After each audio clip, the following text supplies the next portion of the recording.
Hello students, a very good morning to all of you. So in the last class we have seen a topic of Arrhenius equation in case of the chapter that is chemical kinetics, right? Today let's continue the extended part of this chapter, that is chemical kinetics. The name of the topic is effect of catalyst. Okay, so far we have seen the effect of concentration of reactant and the effect of temperature on rate of reaction. Now let's see what is the effect of catalyst on a rate of a reaction. Okay, so that is effect of catalyst. Effect of catalyst. I hope you are familiar with the name catalyst. Okay, in your surface chemistry chapter, you are familiar with this one. Okay, so catalyst is a chemical substance that alters the rate of a reaction. Note down the definition. Catalyst is a chemical substance that alters the rate of a reaction without being consumed in the reaction. Are you following?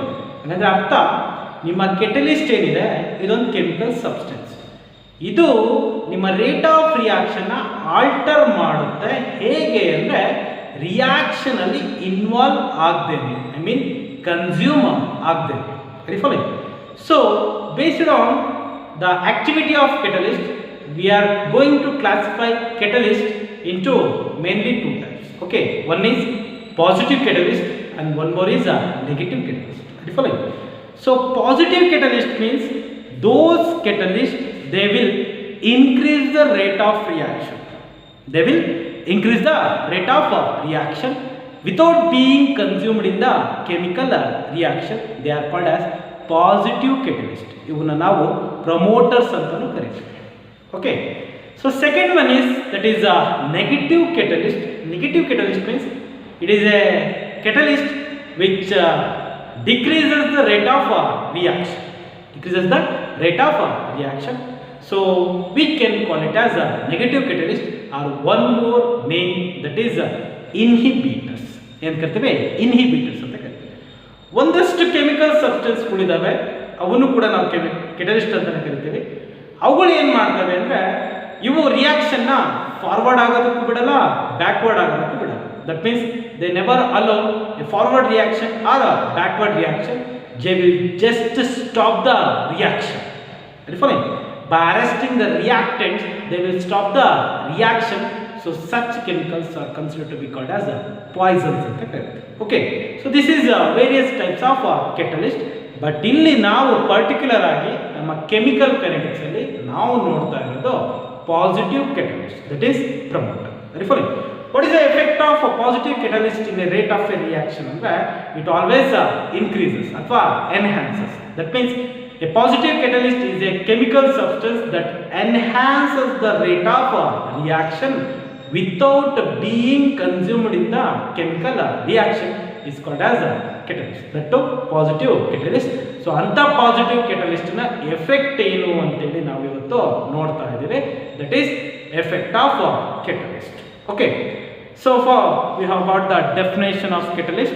Now let's see an example. That is KClO3, potassium chloride. If it undergoes a reaction, it gives a product that is 2KCl plus 3O2. 3O2. See, if this reaction, if you leave as it is, you just KClO3 na tagondo reaction agadಕ್ಕೆ ಬಿಟ್ರೆ, it gives KCl and oxygen. Are you following? But time ಇದೆಯಲ್ಲ, it takes lot of time to carry out this chemical reaction. To reduce that time, that means ನಿಮ್ಮ rate of ರಿಯಾಕ್ಷನ್ನ ಜಾಸ್ತಿ ಮಾಡಬೇಕು ಅಂದರೆ you need to add a chemical. Are you following? That is called as catalyst. Here manganese dioxide, MnO2, acts as a catalyst. Are you following? Simple ಆಗಿ general ಆಗಿ ಹೇಳೋದಾದ್ರೆ ಈ reaction ಸುಮ್ಮನೆ ಒಂದು 10 ಮಿನಿಟ್ಸ್ಗೆ ಆಗ್ತಾ ಇತ್ತು ಅಂತ ಅನ್ಕೊಳ್ಳಿ. This reaction completes in 10 minutes. If you add a catalyst, that is MnO2, here it acts as a positive catalyst, it decreases the time. That means it enhances the rate of reaction. Are you following? 10 minutes ಅಲ್ಲಿ complete ಆಗಬೇಕಾದಂಥ reaction just 2 minutes ಅಲ್ಲೇ ಏನಾಗೋಗುತ್ತೆ, complete ಆಗೋಗ್ಬಿಡುತ್ತೆ. So that is the effect of catalyst in a particular chemical reaction. Are you following? So ಈ effect of ಕೆಟಲಿಸ್ಟ್ನ ನಾವು with the help of energy level ಡಯಾಗ್ರಾಮ್ನಿಂದ explain ಮಾಡ್ತೀವಿ. That is nothing but energy level diagram for the explanation of effect of catalyst. Okay, ನಾವು let's see that energy level diagram. That is it's a graph of potential energy versus reaction coordinate. kanata reaction coordinate already graph ನಾನು ಹಾಕಿದ್ದೀನಿ. energy level diagram profile Arrhenius theory of activated complex na explain ಮಾಡಬೇಕು. okay, so here we are going to draw a graph of potential energy versus reaction coordinate. okay, so you know the energy profile diagram for a reaction, that means reactants are converted into product. At the beginning they will have a most probable kinetic energy. okay, so when they will get a activation energy, then they will reach a minimum energy. That minimum energy is called as a threshold energy. At this threshold energy they will become activated molecule, so that they will undergo effective collision, so that they form a transition state, that is activated complex. After that breaking of bonds and formation of bonds takes place. So here the breaking of bonds are completed and formation of bonds are also completed, so that it becomes stable, so the energy goes on decreases. Are you following? okay, so you know from this point to this point, that means this is a most probable kinetic energy. No, it is most probable kinetic energy. From this point to this point you call it as energy of activation. Energy of activation. okay, so here in this particular type I have not yet used a catalyst. okay, ಇನ್ನೂ ನಾನು catalyst ನ use ಮಾಡಿ. So catalyst ನ use ಮಾಡದೇ ಇದ್ದಾಗ so ನಿಮ್ಮ path ಹೇಗಿದೆ, ಹೀಗೆ. That is this one, path followed by the reaction, path followed by the reaction without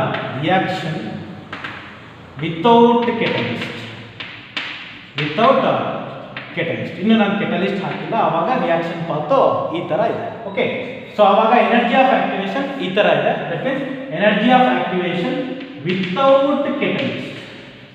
without catalyst. okay, so now I have added a catalyst, that too positive catalyst. okay, as soon as the catalyst add ಮಾಡಿದ ತಕ್ಷಣ ನಿಮ್ಮ reaction path ಏನಿದೆ ಇದು change ಆಗುತ್ತೆ. That means that catalyst alters the path of a reaction. ಹೇಗೆ ಅಂದರೆ let's C, dotted ಅಲ್ಲಿ ತೋರಿಸ್ತಾ ಇದ್ದೀನಿ ನಾನು.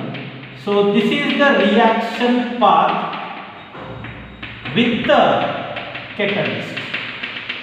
ವೆರಿ ಫೈನ್, ಡಾಟೆಡ್ ಕಾಣುತ್ತಾ? This is the reaction path that is with the catalyst. ನೀವು ಬರೀಬಹುದು, ಈ ಡಾಟೆಡ್ ಲೈನ್ಸ್ನ ಇಂಡಿಕೇಟ್ ಮಾಡ್ಬೋದು. ಏನು ಅಂದರೆ path of a reaction with the catalyst. ಓಕೆನಾ? ಹೇಳ್ತಿರೋದು ಕೇಳಿಸುತ್ತಲ್ಲ?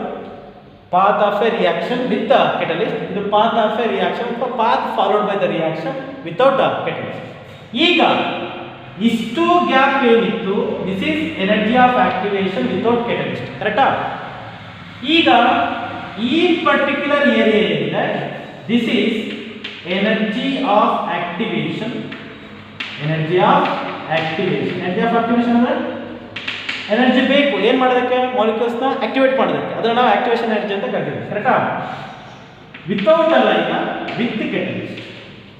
with the catalyst. Okay, so now you compare. Without catalyst, energy of activation is more. With the catalyst, energy of activation is less. Are you following? That means ಕಡಿಮೆ ಎನರ್ಜಿಯಲ್ಲೇ ನಿಮ್ಮ reaction rate ಏನಾಗುತ್ತೆ, ಜಾಸ್ತಿ ಆಗುತ್ತೆ. Okay, ಯಾರು ಮಾಡಿಕೊಡ್ತಾರೆ ಇದನ್ನ ಅಂದರೆ catalyst ಮಾಡಿಕೊಡುತ್ತೆ. Are you following?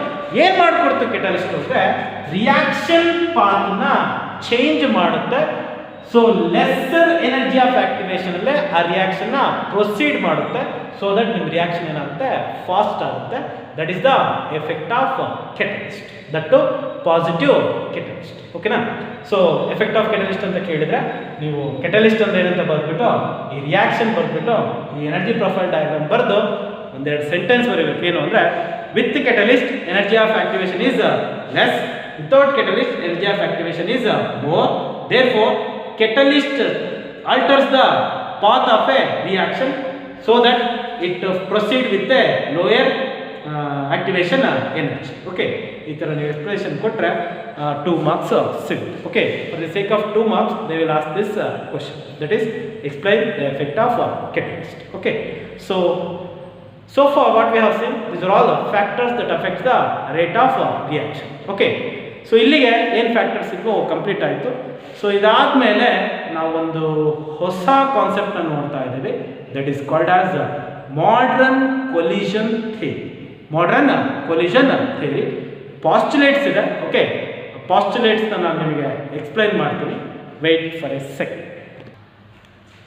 Okay, so this is our modern collision theory. Modern collision theory. Okay, this is modern collision theory. Before explanation, so ಇದನ್ನ ಪಾಸ್ ಮಾಡಿಕೊಂಡು ಕಂಪ್ಲೀಟ್ ಆಗಿ ಪಾಸ್ಟುಲೇಟ್ಸ್ನ ಬರ್ಕೊಳ್ಳಿ.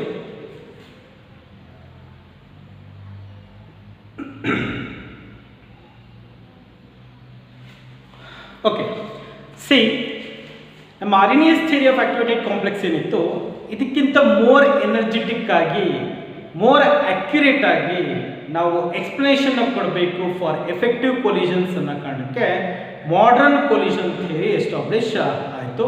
This modern collision theory is proposed by Max Trotz and William Lewis. Okay, Max Trotz and William Lewis in the year 1960 to 1980 they proposed this theory. Okay, that is modern collision theory. So ಈ theory ಪ್ರಕಾರ ಒಂದು assumptions ಇದೆ, I mean postulates ಇದೆ. ಏನೇನು postulates ಅಂದರೆ, let's see the first one, that is the reactant molecules are assumed to be hard spheres. Okay, that means ನೀವೇನು reaction carry out ಮಾಡ್ತಾ ಇದ್ದೀರಾ, so that consist of reactants, right? So the reactants what you have, they have assumed it in a spherical shape. ಹಂಗಂದ್ರೆ ನಿಮ್ಮ ರಿಯಾಕ್ಟೆಂಟ್ಸ್ಗಳೆಲ್ಲ ಯಾವ ಶೇಪಲ್ಲಿ ಇದಾವೆ ಅಂತ assume ಮಾಡಿದರೆ ಸ್ಪೆರಿಕಲ್ ಶೇಪಲ್ಲಿ ಇದಾವೆ ಅಂತ ಅಸ್ಯೂಮ್ ಮಾಡಿದ್ದಾರೆ. I following? ಇದು first postulate. So second one, reaction is postulated to occur when collision collide with each other. That means molecules collide with each other. ಹಂಗಂದ್ರೆ ಅರ್ಥ, ರಿಯಾಕ್ಷನ್ ಯಾವಾಗ ಸ್ಟಾರ್ಟ್ ಆಗುತ್ತೆ ಅಂದರೆ ನಿಮ್ಮ ರಿಯಾಕ್ಟೆಂಟ್ಸ್ಗಳು ಒಂದಕ್ಕೊಂದು ಕೊಲೈಡ್ ಆದಾಗ, ರಿಯಾಕ್ಟೆಂಟ್ ಮಾಲಿಕ್ಯೂಲ್ಸ್ ಏನಿದೆ ಒಂದಕ್ಕೊಂದು ಕೊಲೈಡ್ ಆದಾಗ ನಿಮ್ಮ ರಿಯಾಕ್ಷನ್ ಸ್ಟಾರ್ಟ್ ಆಗುತ್ತೆ. ಓಕೆ, ಸರಿ, ಕೊಲಿಷನ್ಸ್ ಹೇಗಿರಬೇಕು? See third one, for a collision between particles to be effective, ನಿಮ್ಮ ಎರಡು ರಿಯಾಕ್ಟೆಂಟ್ ಏನಿದಾವೆ ಇವುಗಳ ಮಧ್ಯ ಕೊಲಿಷನ್ ಎಫೆಕ್ಟಿವ್ ಆಗಿರಬೇಕು. ಎಫೆಕ್ಟಿವ್ ಅಂದರೆ ರಿಯಾಕ್ಷನ್ ಆಗಬೇಕು, ಪ್ರಾಡಕ್ಟ್ ಫಾರ್ಮೇಷನ್ ಆಗಬೇಕು. ಹಂಗಾಗಬೇಕು ಅಂದರೆ ನಿಮ್ಮ ಕೊಲಿಷನ್ಸ್ ಹೆಂಗಿರಬೇಕು? ಎಫೆಕ್ಟಿವ್ ಆಗಿರಬೇಕು. ಈ ಥರ ಎಫೆಕ್ಟಿವ್ ಕೊಲಿಷನ್ಸ್ ಇರಬೇಕು ಅಂದರೆ ಏನು ಬೇಕು? For a collision between particles to be effective, two reactant molecules must possess a minimum energy. ಆ ಮಿನಿಮಮ್ ಎನರ್ಜಿ ನಾವು ಥ್ರೆಶೋಲ್ಡ್ ಎನರ್ಜಿ ಅಂತ ಕರೀತೀವಿ. ಗೊತ್ತಿದೆ ಅಲ್ವಾ? ಥ್ರೆಶೋಲ್ಡ್ ಎನರ್ಜಿ ಇದ್ದರೆ ಮಾತ್ರ ಇವಕ್ಕೆ ಆಕ್ಟಿವೇಟೆಡ್ ಆಗಿರ್ತವೆ. ಸೊ ದಟ್ ಇವಕ್ಕೊಂದು ಎನರ್ಜಿ ಇರುತ್ತೆ, so that they will undergo collisions. Okay, ಬರೇ ಥ್ರೆಶೋಲ್ಡ್ ಎನರ್ಜಿ ಇದ್ರೆ ಆಗಲ್ಲ, ಅದ್ರ ಜೊತೆಗೆ and collide in a proper orientation. That means ಈಗ ಒಂದು ಯಾವುದೋ ಮಾಲಿಕ್ಯೂಲ್ ಈ ಥರ ಬರ್ತಾ ಇದೆ, ಇನ್ನೊಂದು ಯಾವುದೋ ಮಾಲಿಕ್ಯೂಲ್ ಈ ಥರ ಬರ್ತಾ ಇದೆ, ಎರಡಕ್ಕೂ ಕೂಡ ಮಿನಿಮಮ್ ಎನರ್ಜಿ ಇದೆ, ಐ ಮೀನ್ ಥ್ರೆಶೋಲ್ಡ್ ಎನರ್ಜಿ ಇದೆ. ಹಾಗಂತ ಇದು ಇದ್ರ ಪಾಡಿಗಿದ್ದು ಇದ್ರ ಥರ ಹೋದ್ರೆ ನೋ ಯೂಸ್. ಫಾಲೋಯಿಂಗ್? ಈಗ ನಿಮ್ಮ ಎರಡು ರಿಯಾಕ್ಟೆಂಟ್ಸ್ ಏನಿದೆ ಇದಕ್ಕೆ ಮಿನಿಮಮ್ ಎನರ್ಜಿ ಇದೆ, ಐ ಮೀನ್ ಥ್ರೆಶೋಲ್ಡ್ ಎನರ್ಜಿ ಇದೆ. ಈ ಥ್ರೆಶೋಲ್ಡ್ ಎನರ್ಜಿ ಇದ್ದು ಇದು ಪ್ರಾಪರ್ ಓರಿಯೆಂಟೇಷನ್ ಅಲ್ಲಿ ಬಂದ್ರೆ ಮಾತ್ರ, ಹಂಗಂದ್ರೆ ಈ ತರ ಪ್ರಾಪರ್ ಓರಿಯೆಂಟೇಷನ್ ಅಲ್ಲಿ ಬಂದ್ರೆ ಮಾತ್ರ they can able to collide. ಕರೆಕ್ಟಾ? ಸೊ ಇಂಪ್ರಾಪರ್ ಓರಿಯೆಂಟೇಷನ್ ಅಲ್ಲಿ ಬಂದ್ರೆ ಕೊಲೈಡ್ ಆಗಲ್ಲ, ಪ್ರಾಪರ್ ಓರಿಯೆಂಟೇಷನ್ ಅಲ್ಲಿ ಬಂದ್ರೆ ಮಾತ್ರ ಕೊಲೈಡ್ ಆಗಕ್ಕೆ ಸಾಧ್ಯ.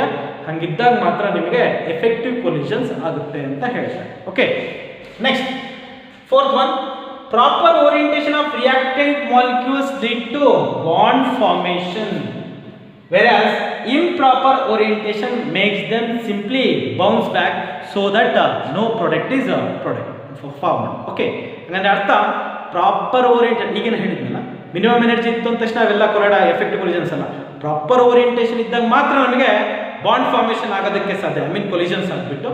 ಸೊ ಬಾಂಡ್ ಫಾರ್ಮೇಷನ್ ಆಗಿದೆ ಅಂದ್ರೆ ಅರ್ಥ ಪ್ರೊಡಕ್ಟ್ ಆಗಿದೆ ಅಂತ ಅರ್ಥ. ವಿತೌಟ್ ಪ್ರಾಪರ್ ಓರಿಯೆಂಟೇಷನ್ ಇದ್ದರೆ ನಿಮಗೆ ಬಾಂಡ್ ಫಾರ್ಮೇಷನ್ ಸಾಧ್ಯ ಇಲ್ಲ, ಸೊ ದಟ್ ಎಫೆಕ್ಟಿವ್ ಕೊಲಿಷನ್ಸ್ ಆಗ್ತಾ ಇಲ್ಲ, ಸೊ ದಟ್ ಪ್ರಾಡಕ್ಟ್ ಫಾರ್ಮೇಷನ್ ಆಗಲ್ಲ. Okay, so that's the meaning. ನಾವು ಏನಾಗುತ್ತೆ ಸರ್ ಮತ್ತೆ ಪ್ರಾಪರ್ ಓರಿಯೆಂಟೇಷನ್ ಇಲ್ಲ ಅಂದರೆ they will simply bounce back, that's it. Okay, next during effective collision ನಡಿಬೇಕಾದ್ರೆ breaking of bonds between reacting species and formation of new bonds takes place to form a product. ನಾನು ನಿಮಗೆ energy profile diagram explain ಮಾಡಬೇಕಾದ್ರೆ I have took example of H2 plus I2, it gives 2H. Correct? During that time I have explained you how the bond breaking process takes place, how a bond formation process takes place, both simultaneously ನಡಿಬೇಕಾದ್ರೆ process, intermediate state ಹೇಗಿರುತ್ತೆ, ಎಷ್ಟು reactive ಇರುತ್ತೆ, ಆಮೇಲೆ bond breaking complete ಆಗುತ್ತೆ, so that bond formation ಜಾಸ್ತಿ complete ಆಗುತ್ತೆ, so product ಬರುತ್ತೆ ಅಂತ ಹೇಳುತ್ತೆ. ಕರೆಕ್ಟಾ? So that's what modern collision theory. Okay, so this is proposed by Max Klotz and William Davis. So ಈ ಪಾಸ್ಟುಲೇಟ್ಸ್ ತುಂಬ important. Next, for the sake of 2 marks they use to ask ಒಂದು question, ಏನು ಅಂದರೆ what are the conditions for effective collisions ಅಂತ ಕೇಳ್ತಾರೆ. Sometimes what are the 2 conditions for effective collisions ಕೇಳಿದಾಗ ನೀವು ಇದನ್ನು ಬರೀಬೇಕು. The reactant molecule should possess a minimum energy that is called as threshold energy, and they should have a proper orientation. ಈ 2 point ಬರೆದ್ರೆ ನೀವು you will get a 2 marks. Okay, so this is modern collision theory. So ಈಗ ನಿಮಗೆ explanation ಸಿಕ್ತು. So ಇದರಲ್ಲಿ ಇನ್ನೊಂದು examples ಜೊತೆ ಹೇಳ್ತಾ ಇದ್ದೀನಿ. ಏನು ಅಂದರೆ ನಿಮಗೆ ಹೇಳಿದ್ವಿ ಏನು, ಮಾಲಿಕ್ಯೂಲ್ಸ್ ಮಿನಿಮಮ್ ಎನರ್ಜಿನ ಪ್ರೊಸೆಸ್ ಆಗಿರಬೇಕು, ಅವ್ರ ಜೊತೆಗೆ they should have a proper orientation. So ಈ ಪ್ರಾಪರ್ ಓರಿಯೆಂಟೇಷನ್ ಇಲ್ಲ ಅಂದರೆ they will simply bounce back ಅಂತ ಹೇಳಿ. ಓಕೆ, ಸೊ ಈ ಬೌನ್ಸ್ ಬ್ಯಾಕ್ ಏನಿದೆ ಹೇಗಾಗುತ್ತೆ, ಲೆಟ್ಸ್ ಸಿ an example. ಇದೇನು ನಿಮಗೆ ಹೊಸದಲ್ಲ, you have seen SN1 and SN2 mechanism, right? In that you have seen SN2 reaction, ನೆನಪಿದೆಯಾ? That is CH3Br plus OH minus. Okay, that is methyl bromide is reacted with the OH minus. ಇಲ್ಲಿ nucleophile OH minus ಇದೆ, ಇದು ನಿಮ್ಮ ಈ ಪಾರ್ಟನ್ನು attack ಮಾಡಿ. So ಈ ಪಾರ್ಟನ್ನು attack ಮಾಡಬೇಕಂದ್ರೆ ಇಲ್ಲಿ ಯಾರಿದ್ದಾರೆ ನೋಡಿ, here carbon it is partial positive, here bromine it is partial negative. Okay, anyhow this is negative. Okay, ಈಗ ಇವರೇನಾದರೂ ಡೈರೆಕ್ಟ್ ಆಗಿ ಈ ಥರ ಬಂದರೆ, that means from face to face if they attack, what happens? ಎರಡು ನೆಗೆಟಿವ್ ಆಗಿರೋದ್ರಿಂದ they will simply bounce back. ಕರೆಕ್ಟಾ? For that case we need to attack this one from its back side. ನೆನಪಿದೆ ಅಲ್ವಾ? So ಹಂಗಂದ್ರೆ ಇಲ್ಲೀಗ 2 condition exist ಆಗುತ್ತೆ. ಒಂದು ಬಂದ್ಬಿಟ್ಟು improper orientation. Okay, ಯಾವುದು improper orientation? Head to head ಈ ಥರ ಬಂದಲ್ಲ ಅದು. ಓಕೆ, ಹಂಗೆ ಬಂದರೆ ಏನಾಗುತ್ತೆ, they will simply bounce back because negative repulse, that's why they will simply bounce back so that no product formation. So ಇಲ್ಲಿ ಈಗ no product. Okay, so that's why if we attack this OH minus from back side, then it is proper orientation. Okay, hence there is a formation of product. Okay, this is what the meaning of proper and improper orientation. Okay, even though ನಿಮ್ಮ ಮಾಲಿಕ್ಯೂಲ್ಗೆ threshold energy ಇದ್ರೂ ಕೂಡ proper orientation ಇದ್ದರೆ ಮಾತ್ರ you can expect a product. Okay, during this type of collisions we are going to calculate a frequency of that collisions. That frequency is called as collision frequency. Collision frequency. For the sake of 1 marks, this definition is important. Okay, so what is collision frequency? What is frequency? Number of waves passed through a particular point in 1 second, that is called as a frequency. Alva? So ಇಲ್ಲಿ ಏನಿದೆ, ನಿಮ್ಮ reaction mixture ಇದೆ. Reaction ಮಿಕ್ಸ್ಚರ್ಗೆ ಒಂದು volume ಇದೆ ಅಲ್ವಾ? ಆ reaction ಮಿಕ್ಸ್ಚರ್ಲಿ number of ರಿಯಾಕ್ಟೆಂಟ್ಸ್ಗಳು ಇದೆ. Number of reactant, ಆ ಎಲ್ಲ ನಂಬರ್ ಆಫ್ ರಿಯಾಕ್ಟೆಂಟ್ಸ್ಗೂ ಕೂಡ ಎಫೆಕ್ಟಿವ್ ಕೊಲಿಷನ್ಸ್ ಆಗೋದಕ್ಕೆ ಸಾಧ್ಯ ಇದೆ. ಕರೆಕ್ಟಾ? ಯಾರಿಗೆ minimum energy I mean threshold energy ಇತ್ತು, ಪ್ರಾಪರ್ ಓರಿಯೆಂಟೇಷನ್ ಇದ್ದಾವೆ, ಏನು only undergoes A effective collision. Okay, so ಅಷ್ಟು ನಂಬರ್ ಆಫ್ ಎಫೆಕ್ಟಿವ್ ಕೊಲಿಷನ್ಸ್ ಏನಿದಾವೆ ಅವನ್ನ ಕ್ಯಾಲ್ಕುಲೇಟ್ ಮಾಡೋದೇ collision frequency. So collision frequency ಅಂದ್ರೆ ಏನು ಅಂದ್ರೆ, write down the number of effective collisions takes place in 1 second in 1 unit volume of reaction mixture. Okay, 1 unit volume of reaction mixture ಅಲ್ಲಿ ಪ್ರತಿ 1 ಸೆಕೆಂಡಿಗೆ ಎಷ್ಟು number of effective collisions ಆಗ್ತಾ ಇದಾವೆ ಅಂತ ಕೌಂಟ್ ಮಾಡ್ತಿರಲ್ವಾ, that is a collision frequency. Okay, it is denoted by Z. Consider a reaction that is A plus B, it gives a product. Are you following? So if you write the Arrhenius equation, the Arrhenius equation is ಏನು, K is equal to A e to the power of minus EA by RT. Are you following? Where A is Arrhenius factor. ಕರೆಕ್ಟಾ? So ಈ ಅರಿನಿಯಸ್ factor ಬದಲಾಗಿ ನಾವೀಗ ಹೊಸ ಒಂದು ಫ್ಯಾಕ್ಟರ್ನ introduce ಮಾಡ್ತಾ ಇದ್ದೀವಿ. ಯಾರು ಅಂದರೆ, that's what our collision frequency. ಇಲ್ಲಿ ರಿಯಾಕ್ಟೆಂಟ್ಸ್ ಎ ಅಂಡ್ ಬಿ ಆಗಿರೋದ್ರಿಂದ we represent this as ZAB, where ZAB is a collision frequency of that reaction. Very fine. ಸರಿ, ನಂಬರ್ ಆಫ್ ಕೊಲಿಷನ್ಸ್ಗಳಿದ್ದಾವೆ ಅನ್ನೋದನ್ನ ನಾವು ಕೊಲಿಷನ್ ಫ್ರೀಕ್ವೆನ್ಸಿಯಿಂದ ಐಡೆಂಟಿಫಿಕೇಶನ್ ಮಾಡಿದ್ವಿ. ತುಂಬ ರಿಯಾಕ್ಷನ್ಸ್ ಇದ್ದಾಗ, ಒಂದಷ್ಟೇ ರಿಯಾಕ್ಷನ್ಸ್ ಎಫೆಕ್ಟಿವ್ ಆಗ್ತಾ ಇದ್ದಾವೆ ಅಂತಿದ್ದಾಗ ನೀವು ಒಂದು ಮ್ಯಾಥಮೆಟಿಕಲ್ ಟರ್ಮ್ನ ಇಂಟ್ರೊಡ್ಯೂಸ್ ಮಾಡಬೇಕಾಗುತ್ತೆ. Okay, that mathematical term is called as a steering factor or probability factor. Probability ನಿಮಗೆ ಗೊತ್ತಿದೆ ಅಲ್ವಾ? ಸೊ ನಂಬರ್ ಆಫ್ ಚಾಯ್ಸಸ್ ಜಾಸ್ತಿ ಇದ್ದಾಗ ಎಷ್ಟನ್ನ ಆಯ್ಕೆ ಮಾಡ್ಬೋದು ಅನ್ನೋದು ಹೇಳೋದು ನಿಮ್ಮ probability. Very fine. For example, if you toss a coin, then the possibility is head head, tail tail, head tail, next tail head. ಈ ಥರ ಕಾಂಬಿನೇಷನ್ ಇರ್ತಾರೆ. ಇದನ್ನ ನಾವೇನಂತ ಕರೆದಿದ್ರೆ ಪ್ರೊಬಾಬಿಲಿಟಿ ಅಂತ ಕರಿತೀವಿ ಅಲ್ವಾ? ಸೊ ಈ ಥರ ಇಲ್ಲೊಂದು ಫ್ಯಾಕ್ಟರ್ನ ಇಂಟ್ರೊಡ್ಯೂಸ್ ಮಾಡ್ತಾ ಇದ್ದೀವಿ ನಾವು. ಆ ಫ್ಯಾಕ್ಟರ್ ಹೆಸರು ಬಂದ್ಬಿಟ್ಟು probability factor, that is denoted by P. So ಈಗ P ಇಂಟ್ರೊಡ್ಯೂಸ್ ಆಗಿದೆ. So that Z into AB, that is collision frequency, and e to the power of minus EA by RT. So this is the modified equation of Arrhenius theory based on modern collision theory. Okay, so ಇದರಲ್ಲಿ ಈಗ collision frequency include ಆಗಿದೆ and probability factor ಅಥವಾ steric factor include ಆಗಿದೆ. So Arrhenius theory ಅಥವಾ Arrhenius equation compare ಮಾಡಿಕೊಂಡ್ರೆ this is more sophisticated and more energetic equation. Okay, that is K is equal to P into Z e to the power of minus EA by RT. ಈಗ ಇದನ್ನು ಮತ್ತೆ ನಮ್ಮ ಅರಿನಿಯಸ್ equation ನ compare ಮಾಡಿದ್ರೆ ಅಲ್ಲಿ A ಬಂದಿತ್ತಲ್ವಾ, that is Arrhenius factor, that A is equal to product of this P and Z. That is Arrhenius factor is a product of probability factor and collision frequency. Okay, so ಇಷ್ಟು ನಿಮ್ಮ modern collision theory. So ಈ modern collision ಥಿಯರಿಯಲ್ಲೂ ಕೂಡ ಕೆಲವು drawbacks ಇದ್ದಾವೆ. ಏನಿದಾವೆ? Drawbacks ಇದ್ದಾವೆ. So that is limitations of modern collision theory or drawbacks of modern collision theory. Okay, ಏನು ಅಂದರೆ ಬರ್ಕೊಳ್ಳಿ ನೋಡಿ. ನಾವು ಫಸ್ಟಿಗೆ ಅಸ್ಯೂಮ್ ಮಾಡಿಬಿಡ್ತೀವಿ ಏನಂತ, ಇವಾಗ reactant species are hard spheres ಅಂತ. Reactant species are hard spheres. So ಎಲ್ಲ ರಿಯಾಕ್ಟೆಂಟ್ ಸ್ಪೀಶೀಸ್ ಹಾರ್ಡ್ ಸ್ಪಿಯರ್ ಅಂತ ಕನ್ಸಿಡರ್ ಮಾಡಿದ್ರೆ ನಾವು ಸಾಲಿಡ್ಸ್ ಚಾಪ್ಟರ್ನ ಓದೋ ಅವಶ್ಯಕತೆನೇ ಇರಲಿಲ್ಲ.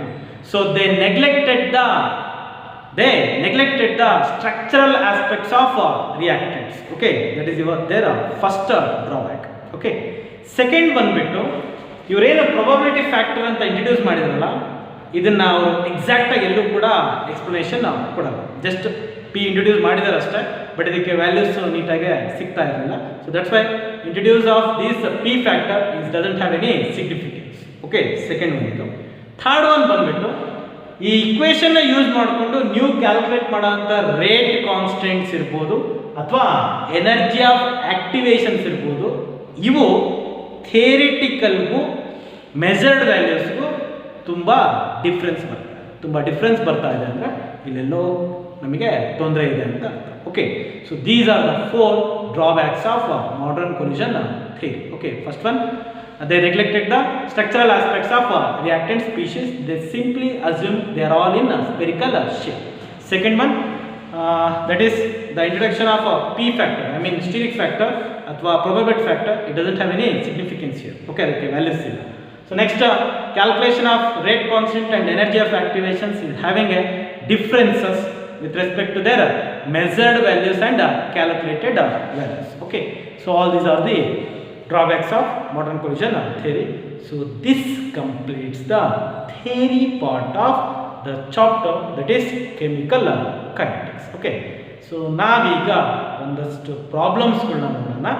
So problems based on first order kinetics and energy of activation and half life for first order. Okay, so first question ಬರೆದಿರ್ತೀನಿ, ಆಮೇಲೆ ಸಾಲ್ವ್ ಮಾಡ್ತೀನಿ, so that copy and understand. And furthermore complications, I mean problems.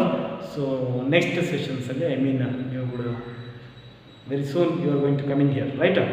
So then we will continue it. Okay, so next. Okay, now let's have a problem session. So first now first order kinetics na formula mele problem na nodta idde. Okay, so ಈಗ ಒಂದು problem ಕೊಟ್ಟಿದ್ದೀವಿ ಇಲ್ಲಿ. So ಇದು based on first order kinetics. Okay, so before going to that ನಾನು ನಿಮಗೆ formula ಬಂದ್ಬಿಡ್ತೀನಿ. First order ಕೈನೆಟಿಕ್ಸ್ನ formula ಬಂದ್ಬಿಟ್ಟು k is equal to 2.303 divided by t log r not divided by r. ಕರೆಕ್ಟಾ? Initial concentration and this is final concentration. So this is the formula where K is rate constant, T is time. Clear? So ಈಗ ಒಂದು problem ಇದೆ. Let's see the problem. ಕಾಣುತ್ತಾ? Calculate the time in seconds. That means T ನ ನೀವು calculate ಮಾಡಬೇಕು. T ನ calculate ಮಾಡಬೇಕಂದ್ರೆ T ಇಲ್ಲಿಗೆ ಬರಲಿ, K ಇಲ್ಲಿಗೆ ಬರಲಿ. For a first second for the decomposition of nitrogen pentoxide, that is N2O5. ನಾನು ನಿಮಗೆ ಹೇಳಿದ್ದೆ example for first order kinetics, that is decomposition of nitrogen pentoxide. So ಅದೇ ಕೊಟ್ಟಿದ್ದೀವಿ. Which follows first order kinetics of course when the concentration of N2O5 is dropped from 0.1 to 0.01 m. K ಕೊಟ್ಟಿದ್ದಾರೆ 6.22 into 10⁻⁴ second inverse. Second inverse ಇರೋದ್ರಿಂದ it's understood that it's a first order. ಅವರು ಕೂಡ ಹೇಳಿದ್ದಾರೆ, ನಮಗೂ ಕೂಡ ಗೊತ್ತು. ಓಕೆ, ಸೊ ಇಲ್ಲಿಗ ನಿಮಗೆ 3 values ಬೇಕು. ಯಾರ್ಯಾರು ನೋಡಿ, ಯಾವುದು ಜಾಸ್ತಿ ಇದೆಯೋ ಅದು ಇನಿಷಿಯಲ್ ಕಾನ್ಸಂಟ್ರೇಷನ್ ನೆನಪಿರಲಿ. ಓಕೆ, ಯಾವುದು ಕಡಿಮೆ ಇದೆಯೋ ಅದು ಫೈನಲ್ ಕಾನ್ಸಂಟ್ರೇಷನ್. ಓಕೆ, ಹಾಗಾದ್ರೆ ಈಗ initial concentration that is R naught is equal to 0.1 molar. Okay, next final concentration that is R is equal to 0.01 m. ಇದು ಗಿವನ್. ಓಕೆ, ನೆಕ್ಸ್ಟ್ ಕೆ ಕೊಟ್ಟಿದ್ದಾರೆ ಎಷ್ಟು? 6.22 into 10⁻⁻⁴ second inverse. Now you need to calculate this formula ಇಲ್ಲಿದೆ. ಫಸ್ಟಿಗೆ ನೀವು problem solve ಮಾಡೋಕ್ಕಾದ್ರೆ ಯಾವಾಗಲೂ ಕೂಡ formula ಬರೆದ್ಬಿಟ್ಟು ಈ ಥರ ಬ್ರ್ಯಾಕೆಟ್ ಹಾಕಬೇಕು, ಆಮೇಲೆ ಗಿವನ್ ಬರೀಬೇಕು, ಅದಾದಮೇಲೆ ಪ್ರೊಸೀಡ್. ಸೊ ನಾವು T is equal to 2.303 divided by K log of R naught divided by R. Okay, so now T is equal to 2.303 divided by K is 6.22 6.22 into 10 to the power of minus 4 log of 0.1 divided by 0.01.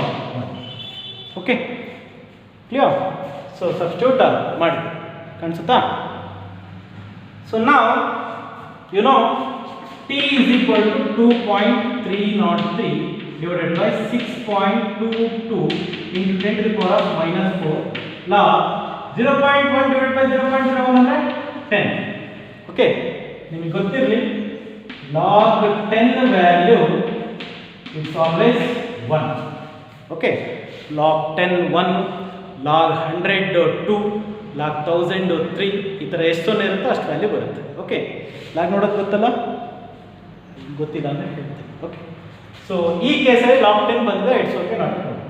So ಹಂಗಂದ್ರೆ ಈಗ log 10 ವ್ಯಾಲ್ಯೂಗೆ 1 substitute ಮಾಡಿಬಿಡಿ. That is ಅದಕ್ಕಿಂತ ಮುಂಚೆ ಈ 2.303 and 6.22 into 10 to the power of minus 4 ಗೆ ಮಾಡಿದರೆ it comes 0.370 into 0.370.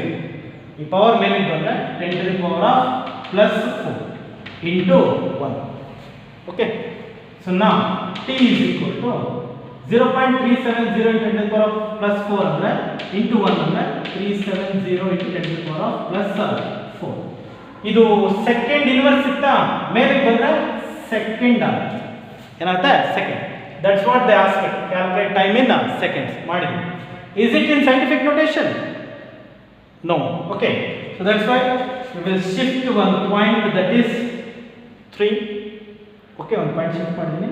So that 3.70 into 10 to the power. ಇಲ್ಲಿ ನೋಡಿ, ಈಗ 0.3 ಅನ್ನೋದು ಚಿಕ್ಕದು, ಕರೆಕ್ಟಾ? 3 ಪಾಯಿಂಟ್ ಅನ್ನೋದು ದೊಡ್ಡದು. ಫಾಲೋಯಿಂಗ್, ಚಿಕ್ಕದನ್ನ ದೊಡ್ಡದಾಗಿ ಬರಿತಾ ಇದ್ದೀರಾ ಅಂದರೆ ಈ ವ್ಯಾಲ್ಯೂ ಏನಾಗಬೇಕು? ವ್ಯಾಲ್ಯೂ ಏನಾಗಬೇಕು?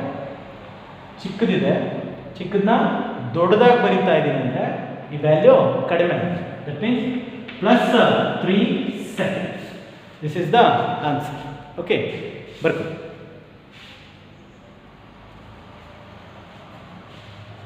ಓಕೆ, ಇದನ್ನು ಪಾಸ್ ಮಾಡಿಕೊಂಡು ಬರ್ಕೊಳ್ಳಿ.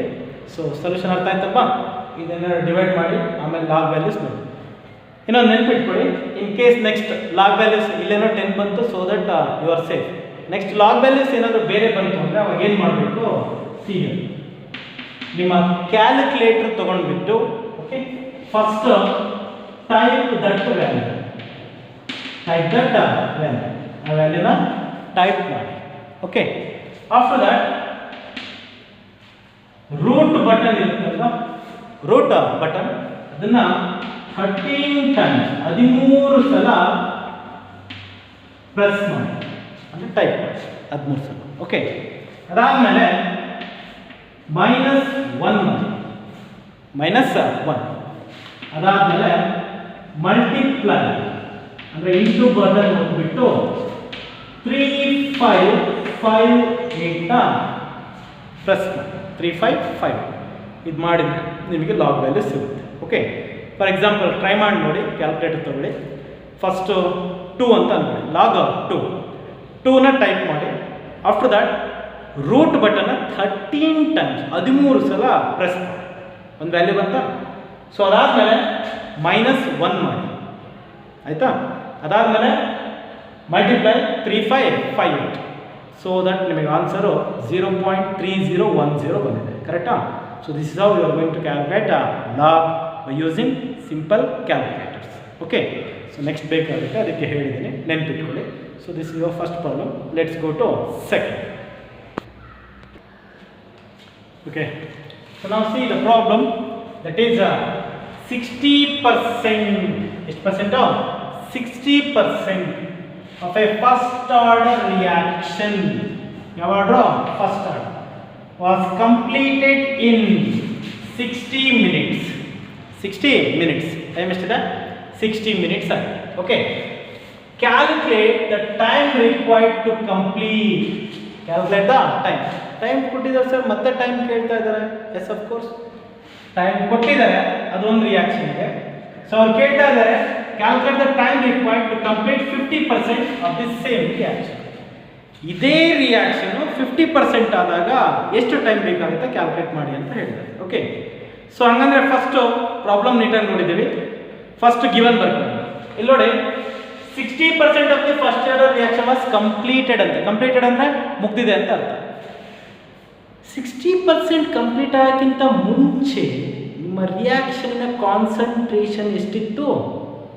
ಇನಿಷಿಯಲ್ ಎಷ್ಟಿರುತ್ತೆ? ಫುಲ್ ಇರುತ್ತೆ. ಫುಲ್ ಅಂದರೆ ಎಷ್ಟು ಪರ್ಸೆಂಟೇಜಲ್ಲಿ? ಈಗ 100%. That means here R0 is equal to 100%. Nothing but 100. ಓಕೆನಾ? ಈಗ ಫೈನಲ್ ಕಾನ್ಸಂಟ್ರೇಷನ್ ಎಷ್ಟು ಸರ್? ಎಷ್ಟು ಪರ್ಸೆಂಟ್ ಕಂಪ್ಲೀಟ್ ಆಗಿದೆಯಪ್ಪ? 60% ಕಂಪ್ಲೀಟ್ ಆಗಿದೆ. 60% ಕಂಪ್ಲೀಟ್ ಆಗಿದೆ ಅಂದರೆ ಎಷ್ಟರಲ್ಲಿ? 100. 100 60 ಕಂಪ್ಲೀಟ್ ಆದರೆ ಉಳಿಯೋದೆಷ್ಟು? ಉಳಿದಿದೆ ನಿಮ್ಮ final concentration. That is 100 minus 60, that is 5. ಓಕೆನಾ? ಇಲ್ಲಿ ಕೆ ಕೊಟ್ಟಿಲ್ಲ, ಕೆನ ಕ್ಯಾಲ್ಕುಲೇಟ್ ಮಾಡಬೇಕು. ಟಿ ಕೊಟ್ಟಿದ್ದಾರೆ ಎಷ್ಟು ಅಂದರೆ 60 ಮಿನಿಟ್. ಓಕೆನಾ? So this is our formula.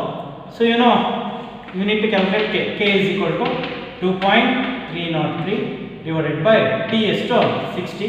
ಇಲ್ಲಿ ಮಿನಿಟ್ ಇದೆ, ಅದು ಗೊತ್ತಿರಲಿ ನಿಮಗೆ. ನಾವು ಲಾಗ್ 100 ಇದೆ ಆ್ಯಂಡ್ ಡಿವೈಡೆಡ್ ಬೈ 40. ಕರೆಕ್ಟಾ? ಸೊ ನಾವು K is equal to 2.303 divided by 60 into log 100 divided by 40 ಅಂದರೆ ದಟ್ ಈಸ್ 2.5. ಎಷ್ಟು ಬರುತ್ತೆ? 2.5. ಈ 2.5 ನೀವು ಲಾಗ್ನ ಕ್ಯಾಲ್ಕುಲೇಟ್ ಮಾಡಿ. ಓಕೆ, ಸೊ ನಾವು K is equal to you have 2.303 divided by 60, that is 0.0383 ಬರುತ್ತೆ. ಅದು 2.303 divided by 60 and log 2.5 value ಬಂದ್ಬಿಟ್ಟು 0.3979 ಬರುತ್ತೆ. ಮಾಡಬೇಕು. ಓಕೆ, ಸೊ ಈಗ ಇವೆರಡನ್ನು ಮಲ್ಟಿಪ್ಲೈ ಮಾಡಿದ್ರೆ you will get the value of 0.01527. So ಈ ಮಿನಿಟ್ ಮೇಲೆ ಬಂದರೆ ಮಿನಿಟ್ ಇನ್ವರ್ಸ್. ಓಕೆನಾ? ಸೊ ಒಂದು ಪಾಯಿಂಟ್ ಶಿಫ್ಟ್ ಮಾಡಿದ್ರೆ ಇದು ಸಿಗ್ನಿಫಿಕೆಂಟ್ ಫಿಗರ್ ಆಗ್ತಾ ಇಲ್ಲ.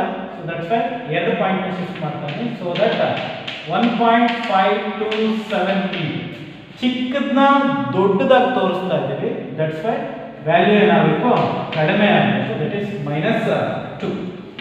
Okay, minute inverse. ಇದು ಕೆ. ನೆನ್ಪಿಟ್ಕೊಳ್ಳಿ, K I mean rate constant. ಇದು ಒಂದು ರಿಯಾಕ್ಷನ್ಗೆ ಯಾವಾಗಲೂ ಕಾನ್ಸ್ಟೆಂಟ್.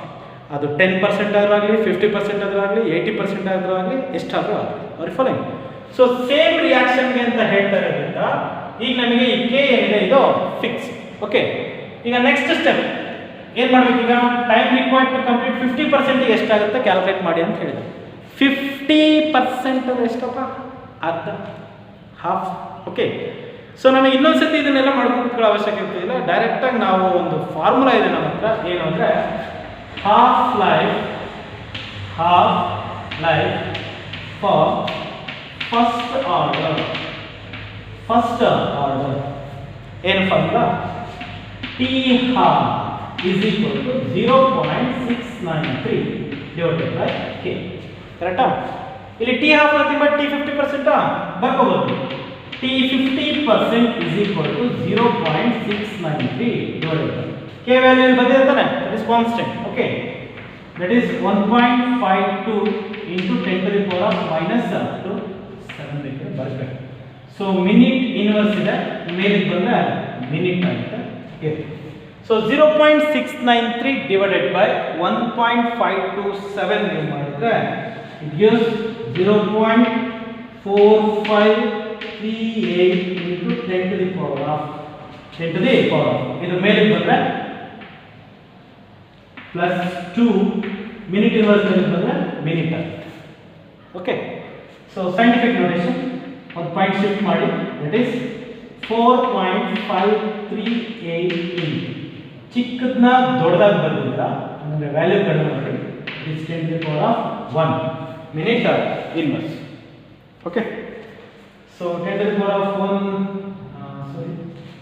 0.4538 ಇದೆ into 10 to the power of +2 ಇದೆ. ಸೊ ಒಂದು ಶಿಫ್ಟ್ ಒಂದು ಬೇಡ ಎರಡನ್ನು ಮಾಡಿದ್ರಿ, ಸೊ ದಟ್ ನಿಮ್ಮ 10 to the power of 2 complete ಆಗೋಗುತ್ತೆ ಅಲ್ವಾ. ಇನ್ನೂ ಒಂದು ಪಾಯಿಂಟ್ ಶಿಫ್ಟ್ ಮಾಡಿಬಿಡಿ, ಸೊ ದಟ್ 45.38 ಮಿನಿಟ್ ಬರುತ್ತೆ. ಯಾಕೆ ಎರಡು ಶಿಫ್ಟ್ ಮಾಡಿದೆ ಅಂದರೆ ಕ್ಲಿಯರ್ ಆಗೋಗುತ್ತೆ ಅಂತ ಅಷ್ಟೇ. Okay, so this is your problem. Right, pass ಮಾಡ್ಕೊಂಡು ಬರ್ಕೊಳ್ಳಿ. Okay, the last two questions what we have solved, that is based on first order kinetics and half life of first order. Okay, sometimes simple ಆಗಿ ಕೂಡ 2 marks ಗೆ half life in problems ಕೇಳ್ತಾರೆ. So ನಿಮಗೆ ಗೊತ್ತಿದೆ formula, t half is equal to 0.693 divided by k. Okay, ಹಾಗಂದ್ರೆ ಅರ್ಥ k ಕೊಟ್ಟು t half ಕೇಳ್ಬೋದು ಅಥವಾ t half ಕೊಟ್ಟು k ಕೇಳ್ಬೋದು, ಇಷ್ಟೇ ಸಾಧ್ಯ. So that's why they will give for 2 marks. Formula full marks, substitution calculation along with correct unit gives you full marks. Okay, so now let's move on to the second type of question based on energy of activation. Now you need to calculate energy of activation. So ಈ energy of activation calculate ಮಾಡಿದ್ರೆ ನಾನು Arrhenius equation ನ derive ಮಾಡ್ಕೊಂಡು ಹೋಗಿದ್ದೆ.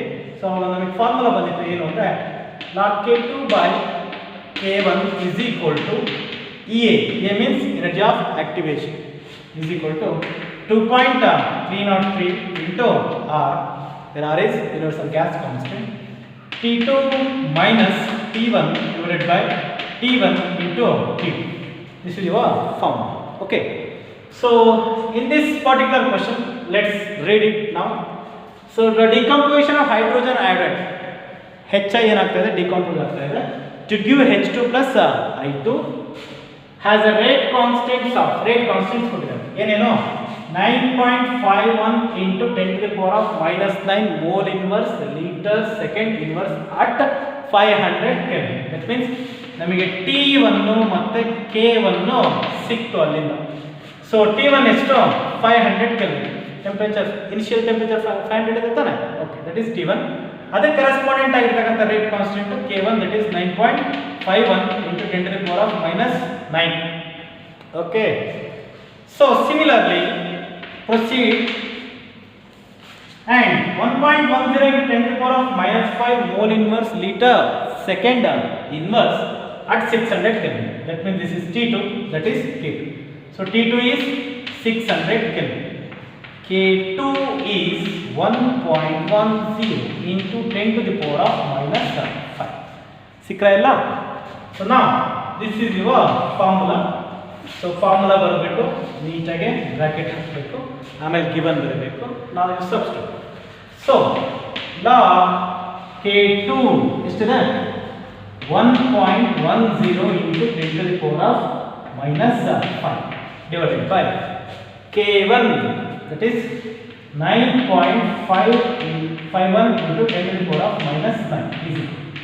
EA ನೀವು calculate ಮಾಡಬೇಕಾಗಿತ್ತು, that's why EA divided by 2.303 into R ಅಂದ್ರೆ universal gas constant, that value you know, that is 8.314. ಗೊತ್ತಲ್ವಾ? 8.314. Now T2 minus T1, that is 600 minus 500. ಕಾಣುತ್ತಾ? 600 minus 500 divided by 600 into 500. T2 into T1 ಅಂತ. So ನಾವು first solve ಮಾಡ್ತಾ ಇದ್ದೀನಿ ನೋಡಿ. ಇದನ್ನ solve ಮಾಡಿದ್ರೆ ನಿಮಗೆ 1.10 divided by 9.51 ನ ಸಾಲ್ವ್ ಮಾಡ್ಕೊಂಡ್ರೆ ಗೋಯಿಂಗ್ ಟು ಗೆಟ್ 0.1156 into ನೋಡಿ 10 to the power of minus 5 ಇದೆ, ಕೆಳಗಡೆ 10 to the power of minus 9 ಇದೆ, ಮೇಲಕ್ಕೆ ಬಂದ್ರೆ ಪ್ಲಸ್ 9 ಆಗುತ್ತೆ. ಪ್ಲಸ್ 9 ಅಲ್ಲಿ minus 5 ಹೋದ್ರೆ you left out with 10 to the power of 4. Okay, so is equal to EA by 2.303 into 8.314 ನ ಮಾಡಿದ್ರೆ ನಮಗೆ 19.147 ಬರುತ್ತೆ. 19.147. So 600 minus 500 ಅಂದ್ರೆ that is 100. Next 600 into 500 ಅಂದ್ರೆ 6 5 30. So that is totally 3 lakh. Okay, sorry, 1 2 3 4 1 2 3 4 30. Okay, 3 lakh. Very fine. So ಈಗ ಇಲ್ಲಿ 20 20 cancel ಮಾಡಿದ್ರೆ ಉಳಿದಿರೋದು ನೋಡಿ. ಸೊ ಪಾಯಿಂಟ್ ಇಲ್ಲಿದೆ 10 ಪವರ್ 4 ಇದೆ. ಈ ಪಾಯಿಂಟ್ನ 4 ಶಿಫ್ಟ್ ಮಾಡಿಬಿಟ್ರೆ ನಿಮಗೆ ಲಾಗ್ ನೋಡೋದಕ್ಕೆ ಈಸಿ ಆಗುತ್ತೆ. ಓಕೆ, ಶಿಫ್ಟ್ ಮಾಡಿಬಿಡಿ ಸೊ ದಟ್ ಈ 10 ಪವರ್ ಹೋಗುತ್ತೆ. ಸೊ ಲಾಗ್ 1156 ಬರುತ್ತೆ. ಸೊ ನಾವು EA ಬೈ ಒಂದಿದೆ ಬಿಟ್ಬಿಡಿ 19.147 ಇಂಟು 3000 ನೀವು ಮಾಡಿದ್ರೆ then it comes out as 57441. 57441. So log 1156 ನೀವು ನೋಡಿದ್ರೆ 3.0629 ಬರುತ್ತೆ. ಸೊ ನಾವು EA ಇದೆ. ಸೊ 57441. ಓಕೆನಾ? ಸೊ ಈಗ ನನಗೆ EA ಬೇಕು.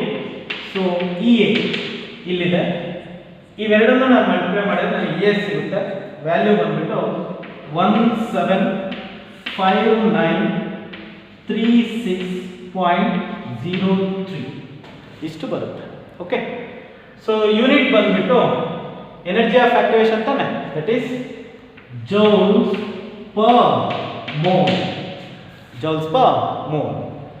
ಸೊ ಈಗ ಜೌಲ್ಸ್ ಅಲ್ಲಿ ಇಡಂಗಿಲ್ಲ, ಕಿಲೋ ಜೌಲ್ಸ್ ಅಲ್ಲಿ ಇಡಬೇಕು. So that's Y we need to shift 3.3 points.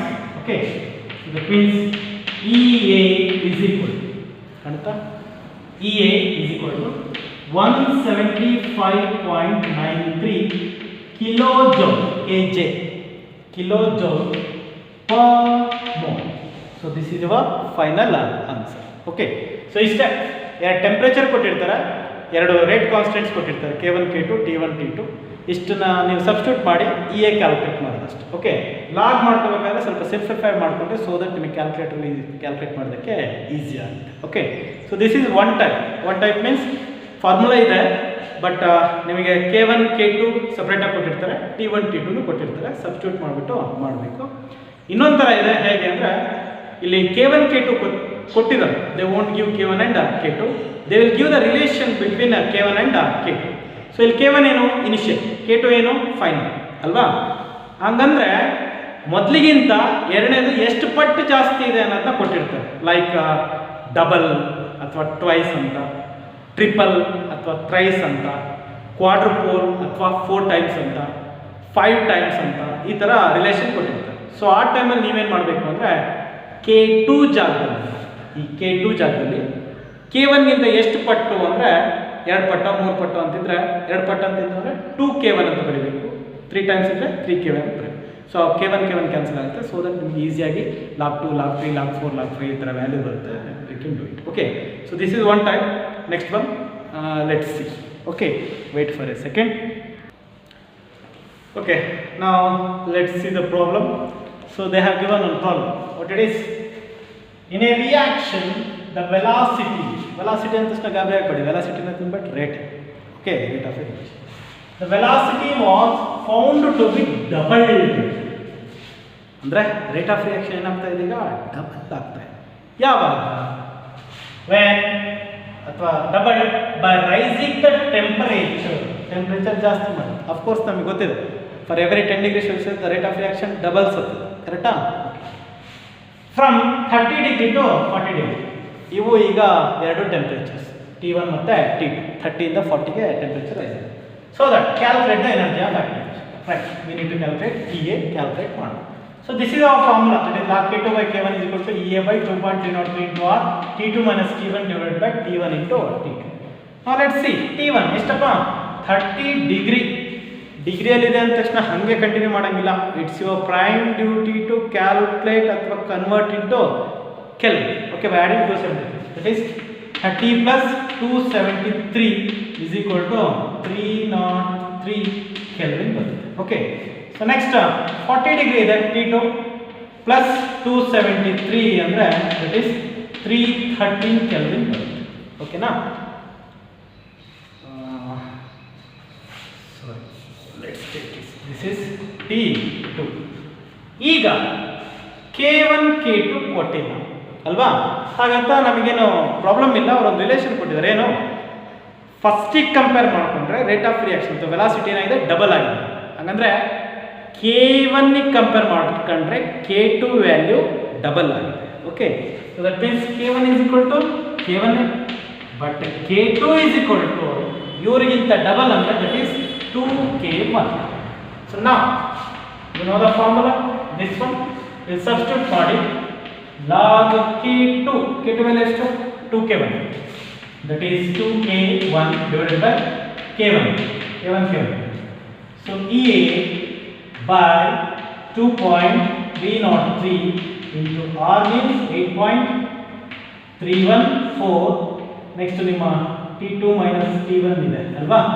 So T2 minus T1 ಬಂದ್ಬಿಟ್ಟು 330 minus 303 divided by 330 into 303. Okay na? Okay. So now log K1 divided by K1. So K1 cancel out. So we left out with log 2. So next EA in 330 plus 303 was 10 divided by 2.303 into 8.314. You know that is 19.174. Next into 313 into 303 that is 94839. Okay, so previously ನಾನು ನಿಮಗೆ ಹೇಳಿದೆ log 2 value ಎಷ್ಟು ಬರುತ್ತೆ ಅಂತ calculate ಮಾಡಬೇಕಾದ್ರೆ that is 0.3010, that is 0.3010 is equal to EA into 10 divided by, so in 19.174 into 94839 ಏನಿದೆ ಇದರ value ಬಂದ್ಬಿಟ್ಟು 1815882.3 ಇಷ್ಟು ಬರುತ್ತೆ. ಓಕೆ, ಸೊ ನಾವು ಪ್ರೊಸೀಡ್. ಏನು ಬೇಕು ನನಗೀಗ EA ಬೇಕು. So EA is equal to 0.3010 into 1815882.3 whole divided by 10 ಕೆಳಗಡೆ ಬಂದರೆ that is 10. ಓಕೆ, ಸೊ ನಾವು EA ಇಷ್ಟೆಲ್ಲ ನೀವು ಸಾಲ್ವ್ ಮಾಡಿದ್ರೆ you will get 54658.05 joules per mole. If you solve this, you will get this much, 54,658.05 joules per mole ಬರುತ್ತೆ. Kilo ಜೌಲಿಗೆ convert ಮಾಡಬೇಕು, that's why 3 ಪಾಯಿಂಟ್ನ shift ಮಾಡಿ. So EA is equal to cover ಆಗುತ್ತಾ, ಕಾಣುತ್ತಾ? EA is equal to 54.658 kilojoule per mole. Okay, 54.658 kilojoule per mole. Okay, so ಇದು values clear. So like this ನಿಮಗೆ double ಅಂತ ಕೊಟ್ಟಿದ್ದಕ್ಕೆ ಈಗ 2K1 ಅಂತ, ಟ್ರಿಪಲ್ ಅಂತ ಕೊಟ್ಟಿದ್ರೆ 3K1, ಕ್ವಾಡ್ರಪಲ್ ಅಥವಾ 4 ಟೈಮ್ಸ್ ಅಂತ ಕೊಟ್ಟರೆ 4K1. K1 ಕ್ಯಾನ್ಸಲ್ ಮಾಡಿ ಉಳಿದಿದ್ದು ಸಾಲ್ವ್ ಮಾಡ್ಕೊಂಡು ಹೋಗಿ, so that you can able to calculate energy of activation. So simple ಆಗಿ ಒಂದೆರಡು ನಾಲ್ಕು ಮಾಡಿದ್ವಿ. ಓಕೆ, ಸೊ ಇದೇ ಥರದ್ದೇ ವ್ಯಾಲ್ಯೂಸ್ ಚೇಂಜ್ ಆಗುತ್ತೆ ಅಷ್ಟೇ. ಸೊ ನೆಕ್ಸ್ಟ್ ಏನಾದ್ರು ಈ ಥರದ್ದು ಬಂದರೆ we can do it. Okay, so thank you for watching this video. So this session completed and the chapter chemical kinetics is also completed. Okay, for the next chapter we will meet you in the next class. Okay, thank you.